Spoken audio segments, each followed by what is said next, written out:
Hey everyone, welcome to Learn with Kisa B, where you will look over my shoulder as I go through all the things that I like to deep research on.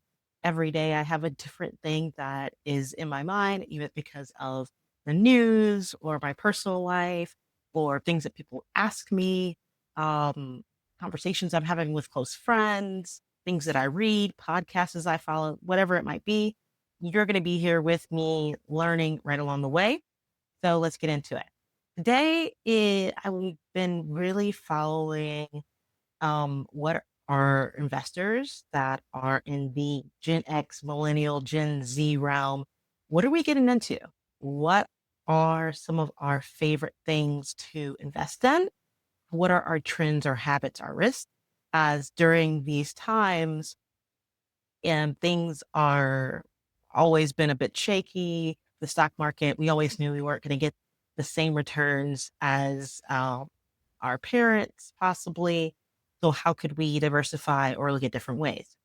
So, it wasn't just me, because as you see, there is a Fools survey who they wanted to go through just this. They wanted to say, what are those Gen Z millennials investing in? So, I think the biggest trend that resonated with me is, and it should have, because I'm investing in that exact same way. And a lot of people, when I talk to them, they're most curious about those types of funds that might be more risky. Like, we like to follow tech trends. We don't like to those blue chip type of stocks that have been around forever. They're typically going to grow. We just don't trust those as much anymore. Sure, we might follow a financial advisor and be looking into possibly doing mutual funds or ETFs, that we're not doing the same route as past generations have. Knowing that, I wonder what we were. Mutual funds were still big, going with an advisor and trusted information, or sometimes just going with social media, because we find that if our peers, trusted peers, not just any bloke off the web, that they are actually giving some maybe sound advice, things that work for them. I'm going to say this as this disclaimer, though, that this is just for educational purposes. This is not financial advice. This is not telling you how to invest. This is just what I've found really interesting. And every video that's uploaded on Learn with Kisa B will be that. It will be educational. It will be entertainment. It won't be a financial advice. But even though it might not be financial advice, there is and more of a lot of research that goes into it. So, Porsche's growth stocks that we like, as you see there, UX stocks, a little bit more actually. Those growth stocks, though, are pretty big. Uh, I really like the speculative stocks area. It's one of my favorite is international stocks or emerging markets, which is that speculative stocks. I actually had to look that up though. I'd be like, remind me, what is speculative stocks? And I love Investopedia.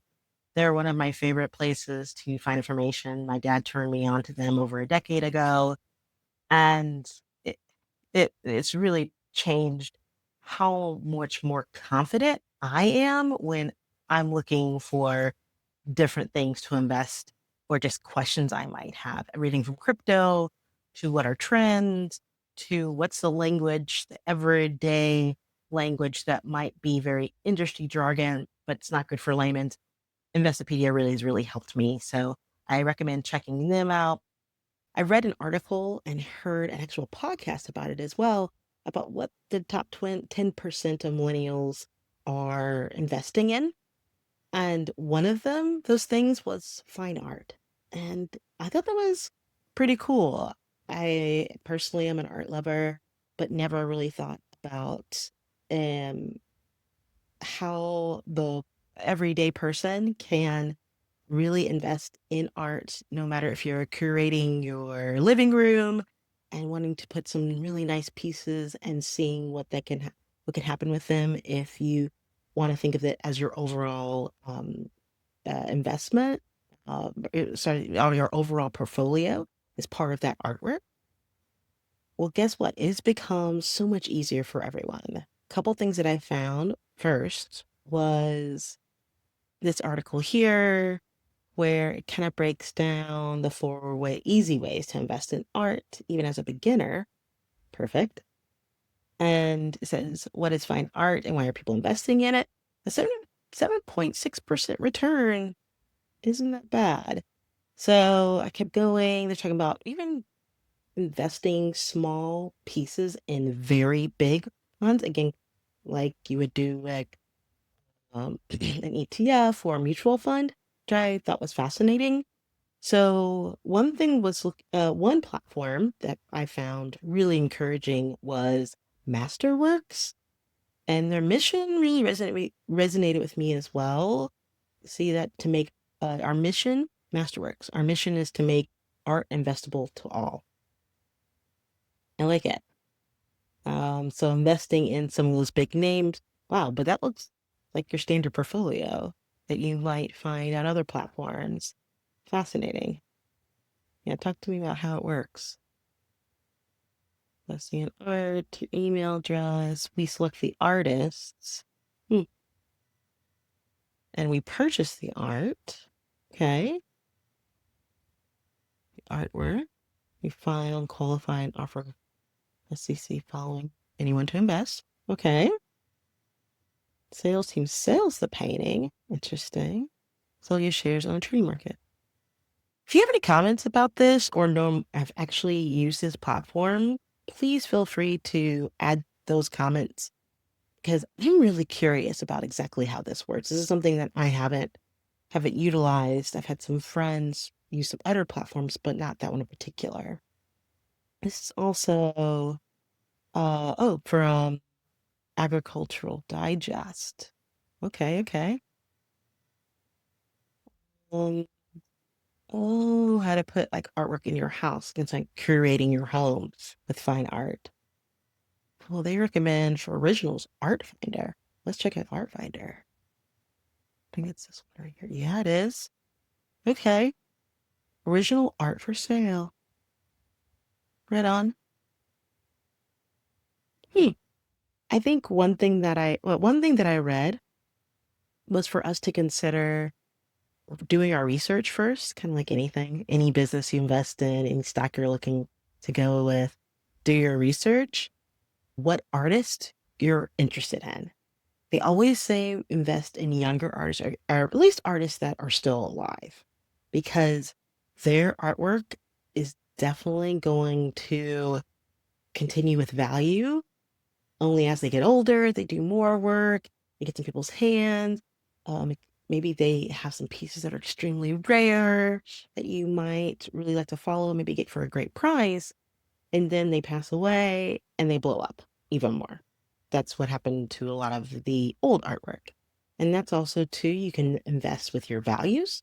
So if you want to invest with a Black artist, queer artist, a woman artist who's doing an amazing work. I have a good friend who I love, and I love her art so much. And I would love to see her continue to have more people have access to her work. But at the same time, I don't know her philosophy or her strategy. The strategy for some artists is to continue to follow the gallery route. And I love going to gallery openings. If this is something that you're interested in, go to a couple free openings. They're a lot of fun. You get to meet other artists, and you get to meet other people who are interested in art. You meet the artists themselves, which is rare when you're buying a business, especially a larger piece or you're part of, again, getting a small piece of an art style or of a large business. So that I recommend that. But this is a pretty cool platform. Seems pretty straightforward. Another one that was they recommend was I'm gonna pronounce I totally butcher how to pronounce this. Sashi art. You have paintings, celebrate art, explore unique works right here. Be fun. Flush your space. What we were talking about earlier. Okay. So I think that if you want to know why I'll put this here on the screen as well. Invest in fine art if you want to do these things. And why isn't a good investment? A, diversification. We can't rely on the same old, same old. And it's become so much easier for all of us to really take advantage of all of the investment strategies that are out there. So I'll continue in my deep dive. So definitely check me in the next video. I'll go into the finternet and crypto and ways and platforms to invest there because that is something that our generation definitely is taking advantage of. We see that as the future, and I do as well. Thanks for being here. Again, this is Learn with Kisa B, and see you next week. Peace.